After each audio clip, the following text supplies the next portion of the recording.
If the landlord is going to enter the apartment for repairs, they do have to give you a 12-hour notice. That 12-hour notice does not need to be in writing, and the tenant doesn't actually have to receive it.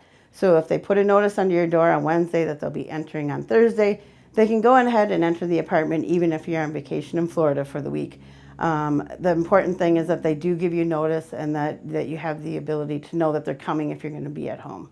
Clearly, if they're entering your apartment at a time that's not good for you, you would want to contact them and let them know. If you have your son's birthday party planned for that day, they may decide that that might not be a good time to paint the living room. When landlords do have a written notice, sometimes they will have language on there that says that you're giving them permission to enter at any point.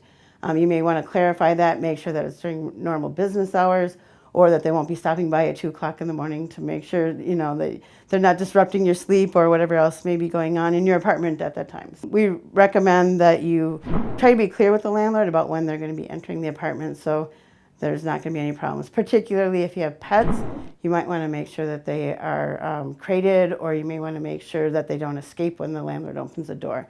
So it's just good to have clear communication about that landlord entry.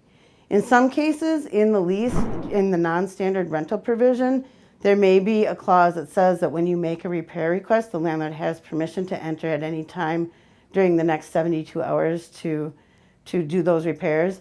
Again, in your lease, you may want to make that language clear and make sure that both parties understand what that means. Most of the time, landlords that have that type of language have maintenance departments who work during normal business hours, and that normally works out for people, but just make sure it's clear.